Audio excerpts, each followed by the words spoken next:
எல்லாருக்கும் வணக்கம். 2024 வருடத்துக்கு உண்டான ஏப்ரல் மாத ராசி பலனை தான் இந்த வீடியோவில் நம்ம பார்க்க போகிறோம். ஏன்னா ஏப்ரல் மாதம் அப்படிங்கிறது மற்ற மாதத்தை விட முக்கியமான ஒரு மாதம். ஏன்னா இந்த ஏப்ரல் மாதத்தில் தான் தமிழ் புத்தாண்டு அப்படிங்கிறது பிறக்க போகுது. சோபக்கிருது வருடம் முடிஞ்சு குரோதி வருடம் அப்படிங்கிறது ஏப்ரல் 14 தொடங்க போகுது. இப்போ தமிழ் புத்தாண்டு எப்படி இருக்க போகுது அப்படிங்கிறத நம்ம தனியாக வேறு ஒரு வீடியோவில் பார்க்க போகிறோம். இந்த வீடியோவை பொறுத்த வரைக்கும் ஏப்ரல் மாதத்துக்கு உண்டான கிரக நிலைகளை அலசி ஆராய்ஞ்சு பார்த்தோம் அப்படின்னா, கிரகங்களோட ராஜா சூரிய பகவான் மீனராசியில் ராகுவோடு சேர்ந்து மாட்டியிருக்காரு. 14 தேதி வரைக்கும் ராகு சூரியன் சேர்க்கை மீனத்தில் இருக்குது. 14ஆம் தேதி தான் மேசராசிக்கு போய் குருவோட சூரிய பகவான் இணைய போகிறாரு. ஒரு அற்புதமான அமைப்பு. அதோட செவ்வாய் கும்பராசியில் சனி பகவானோட பகை கிரகத்தோடு கூட்டு போட்டிருக்காரு. இது ஒரு சுமாரான அமைப்பு. புதன் மீனராசியில் நீசமடைஞ்சு வக்கரமடைஞ்சு சுத்தமாக வலிமை இழந்து போயிருக்காரு. அதே நேரத்தில் புத சுக்கர யோகத்தையும் கொடுக்குறாரு, புத ஆதித்ய யோகத்தையும் கொடுக்குறாரு. சுக்கர பகவான் மீனத்தில் 25ஆம் தேதி வரைக்கும் இருக்கார். அதன் பிறகு தான் அவர் மேசத்துக்கு போகிறாரு. குரு பகவான் மேசத்தில் இருக்கார், சனி பகவான் கும்பத்தில் இருக்கார். சர்ப்ப கிரகங்களான ராகு, விஷப்பாம்பு ராகு மீனத்திலையும், விஷமற்ற பாம்பான கேது கன்னிராசிலையும் இருக்காங்க. இந்த கிரக அமைப்புகள், ராசி மாற்றங்கள் அப்படிங்கிறது இந்த ஏப்ரல் மாதத்தில் உங்களுக்கு என்னென்ன நன்மைகளை செய்ய போகுது, பரிகார ராசிகள் என்ன பரிகாரம் செய்யணும் அப்படிங்கிறத ரொம்ப துல்லியமாக நம்ம பார்த்துருவோம். ரிஷபராசி நேயர்களே, உங்களுக்கு இந்த ஏப்ரல் மாதம் எப்படி இருக்குது அப்படின்னு பார்த்தோன்னா, ரிஷபராசிக்காரர்களை பொறுத்த வரைக்கும் பார்த்திங்கன்னா, பொதுவாகவே வாழ்க்கையில் எதுலேயுமே ஒரு நிரந்தர தீர்வு வேணும் அப்படின்னு நினைக்கக்கூடியவங்க. ஒரு வேலையை செய்யணும் அப்படின்னா ரொம்ப மெதுவாக செய்யக்கூடிய ஆட்கள் யார் அப்படின்னு பார்த்தீங்கன்னா ரிஷபராசிக்காரர்களாக தான் இருப்பாங்க. அதே நேரத்தில் ரொம்ப தெளிவாக செய்யக்கூடிய ஆளுங்களாகவும் இருப்பாங்க. தடார் புடார்னு வேலையை செஞ்சுட்டு அதை ஒட்டிக்கிரட்டி வேலை செய்கிறது அப்படிங்கிறதெல்லாம் இவங்களுக்கு பிடிக்காது. உங்களுக்கு மெதுவாக செஞ்சாலும் சரி, 1 மணி நேரம் செய்கிறத 1.5 மணி நேரமாக செஞ்சாலும் சரி, வேலையில் சுத்தம் இருக்கணும் அப்படின்னு நினைக்கக்கூடிய ஆளுங்க. அதுமாரி எந்த ஒரு விஷயத்துலையுமே அர்ஜென்ட்டு அவசரத்துக்கு வேலை செய்யணும்னு நினைக்கிற ஆளுங்க கிடையாது. நிதானமாக எதாக இருந்தாலும் பர்ஃபெக்டாக செய்யணும் அப்படின்னு நினைக்கக்கூடிய ஆளுங்க. அந்த மாதிரியான ஆளுங்களுக்கு உங்களோட எண்ணம் போல வாழ்க்கை அமையக்கூடிய ஒரு அற்புதமான காலகட்டமாக இந்த மேசராசி வந்திருக்கு. அதாவது பொதுவாகவே ஒருத்தனுக்கு பெரிய ஒரு அதிர்ஷ்டம் அடிச்சிருச்சு, ஒரு திடீர் பணவரவு வந்திருக்கு, இல்லைன்னா பெருசாக ஏதாவது ஒன்று சாய்ச்சிட்டான் அப்படின்னா அவெல்லாம் சுக்கிரம் உச்சட்டா அவனுக்கு அப்படிம்பாங்க. பல இடத்துல போய்ட்டுருக்கலாம் நீங்கள். சுக்கிரம் உச்சம் போல இருக்கே, சுக்கிரம் அடிக்குது போல இருக்கே அப்படிம்பாங்க. கேள்விப்பட்டிருக்கீங்கல்ல? அப்படிப்பட்ட சுக்கிரன், உங்களோட ராசிக்கு அதிபதியாக இருந்த சுக்கிரன், உங்கள் ராசி அதிபதியான சுக்கிரன் இந்த மாதம் முழுக்க உச்சத்தில் இருக்க போகிறாரு. இதை விட உங்களுக்கு வேறு என்ன அமைப்பு வேணும்? அது எங்கே? லாபஸ்தானத்தில். அதையும் மறந்துடக்கூடாது. ராசிக்கு 11ஆவது வீடு தான் மீன ராசி தான் சுக்கிர பகவானுக்கு உச்ச வீடு. இந்த மாதம் முழுக்க சுக்கிரன் உங்களுக்கு உச்சம், அடி டாப்பு தான் அப்படின்னே சொல்லிவிடலாம். ஏன்னா என்னதான் கஷ்ட நஷ்டம் இருக்குது, வருடகிரகங்களால் கொஞ்சம் பிரச்சனை இருக்குது, விரயஸ்தானத்தில் குரு இருக்கார், அது கொஞ்சம் விரய செலவு ஆகிட்டு தான் இருக்குது. இப்படி இருந்தாலும் கூட இந்த மாதத்துக்குள்ளே இந்த ராசி அதிபதி கொடுக்கக்கூடிய நற்பலன் இருக்குது பார்த்தீங்களா, அது வருடகிரகங்கள்லாம் தாண்டி கொடுக்கக்கூடிய நிவாரணமாக இருக்கும். அப்படிப்பட்ட மாத கிரகமாக இருக்கக்கூடிய சுக்கிர பகவான் லாபஸ்தானத்தில் உச்சமாக உட்காந்துருக்காரு. அப்படிங்கும்போது ரொம்ப அற்புதமான ஒரு நேரம் வந்திருக்கு. புத சுக்கிர யோகம் கிடைக்குது உங்களுக்கு, அதையும் மறந்துடக்கூடாது. புதனும் அங்கே தான் கிடக்கிறாரு 25ஆம் தேதி வரைக்கும். அப்போ ஏப்ரல் 25 வரைக்கும் உங்களுக்கு புத சுக்கிர யோகமும் இருக்குது, டாப்பில் இருக்கார். ரொம்ப அற்புதமான ஒரு யோக பலன் அப்படிங்கிறது இதுதான். ஏன்னா இது ஒரு பொற்காலம், புது திருப்பங்கள் நிறைய கிடைக்கும். கடந்த காலகட்டத்தில் பார்த்திங்கன்னா ஒரு சொந்த தொழில் செஞ்சவங்களுக்கு வருமான பற்றாக்குறை அப்படிங்கிறது இருந்திருக்கும். தொழிலை விட்டுட்டு எங்கேயாவது வேலைக்கு போகலாமா அப்படின்னு கூட யோசிச்சிருப்பீங்க. இல்லைன்னா பார்ட் டைமாக தொழிலை பார்த்துக்கிட்டு ஏதாவது வேலை செய்யலாமா, இந்த மாதிரியான சிந்தனைகள் அப்படிங்கிறது கூட வந்திருக்கும். என்ன காரணம் அப்படின்னா ஒரு நிரந்தர வருமானம் இல்லை. இந்த மாதம் 20,000 வருது, அடுத்த மாதம் 10,000 வருது, அடுத்த மாதம் 2,000 3,000 தான் வருது. சமயத்தில் கடை வாங்குற மாதிரி ஆகி போகுது. கடை வாங்காமல் தொழில் பண்ணவே முடியாது போல இருக்கே அப்படிங்கிற மாதிரி ஓடிக்கிட்டு இருந்துச்சு இல்லையா? இனிமேல் அந்த பிரச்சனை இல்லை.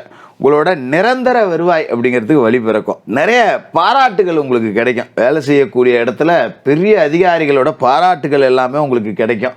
அலுவலகத்தோட முக்கியமான பணிகளை நீங்கள் தான் முன்னின்று நடத்தி முடிக்க போகிறீங்க. ஏன்னா நான் ஏற்கனவே சொன்ன மாதிரி எந்த ஒரு வேலையும் நிதானமாக தெளிவாக செய்யக்கூடிய ரிஷபராசிக்காரர்களுக்கு அதற்குண்டான பொறுப்புகள் அப்படிங்கிறது இந்த மாதத்தில் கிடைக்கும்.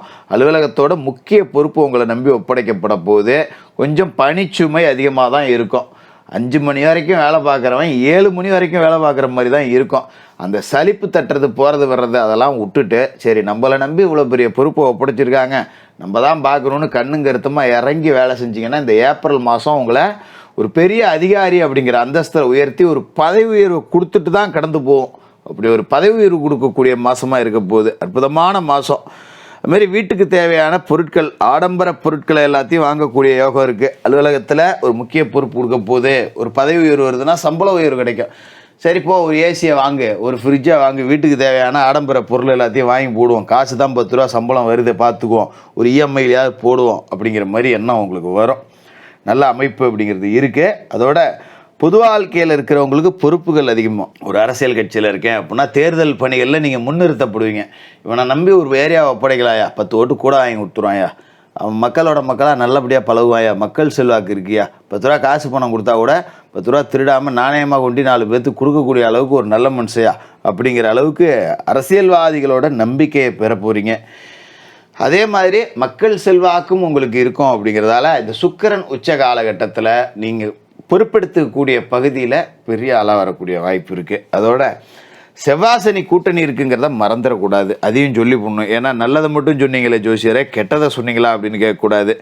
ராசிக்கு 7க்கும் 12க்கும் அதிபதியான செவ்வாய் சனியோடு சேர்ந்துருக்காரு 10வது வீட்டில். அப்போ தொழில் ரீதியாக கொஞ்சம் விரயம் இருக்கும். திடீர்னு பார்த்தீங்கன்னா யாருக்காக கொடுத்த பணத்தால் பிரச்சனை வரும், வேறு யாருக்காக பொறுப்பு சொல்லி பணம் வாங்கி கொடுத்துருந்தீங்கன்னா அதால் பிரச்சனை வரும், வாங்கினவன் ஓடி போயிருப்பான், நம்ம இடையில மாட்டிக்கிட்டு நம்ம கையில் போட்டு 10 ரூபா கொடுக்குற மாதிரி இருக்கும். அதனால் குடும்பமான வரைக்கும் இந்த அடுத்தவங்களுக்கு பொறுப்பு சொல்லி பணம் வாங்கி கொடுக்குறத விட்டுருங்க. ஏற்கனவே வாங்கி கொடுத்துருந்தீங்கன்னா குடும்பமான வரைக்கும் சம்மந்தப்பட்ட பார்ட்டியை கூப்பிட்டு போய் எப்பா இங்கே வா, இதான் நான் தான் வாங்கி கொடுத்தேன், இனிமேல் நீ ஆச்சு அவனாச்சுன்னு சொல்லிட்டு கிளண்டுகிற வழியை பார்த்துங்க. அதுதான் இந்த காலகட்டத்தை பொறுத்த வரைக்கும் உங்களுக்கு நல்லது. அதோட புதன் வக்கரத்தில் கிடக்கிறாரு, அதையும் சொல்லி போடணும். ஏன்னா நீசமாயி வக்கரமாயி சுத்தமாக பலம் இல்லாமல் இருக்காரு.